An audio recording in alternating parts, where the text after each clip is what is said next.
everyone, Arlene here. Welcome back to my Country Craft Corner. I'm here to share a quick voiceover video with you. I made this large, whimsical woodland wreath last year. My intention was to use it on the back of my front door for a Christmas wreath. I created it with Christmas in mind, yes, but I also tried to fabricate a wreath with a wintry feel too. Something that would hold up well in perception and design and bring forth a warm and welcoming entryway in the winter months. Here are the supplies that I collected to create this very large, 30 inches from side to side when finished, woodlands wreath. One 24-inch work wreath with the chenille twist ties already attached. 2 rolls of burlap runner, 18 inches by 15 feet. 1 roll of burlap and white chevron craft ribbon, 4 inches by 15 feet. 5 platinum gold sparkly poinsettias. 6 to 8 platinum gold leaf picks. 6 to 8 platinum gold and white berry bead picks. 2 wintry platinum gold owl figurines.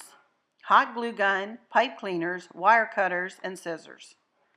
I started this wreath by unrolling a burlap skein and allowing it to drop to the floor. It is easier to work with it that way. It tends not to twist. I tufted together and nestled the end into one of the chenille twist ties on the outer ring of the work wreath. I then started looping it into each chenille twist tie, making my way around the outer ring of the work wreath.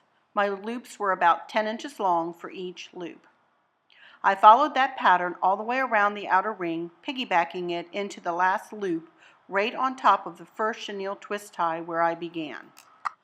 I had used 1 entire skein of burlap for the outer ring.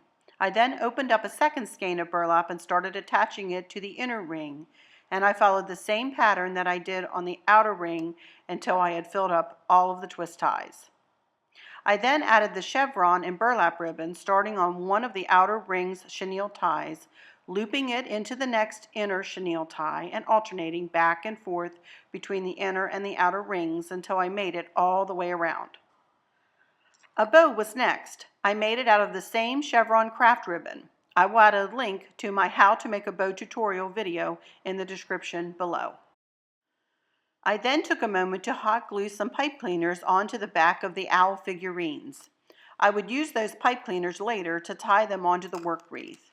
After the hot glue was dry and cool, I added the owls to the wreath, strategically placing them where I thought they'd look the best. Next, I added the poinsettias, gold leaves, and berry beads. Again, strategically placing them where they looked pleasing to my eye.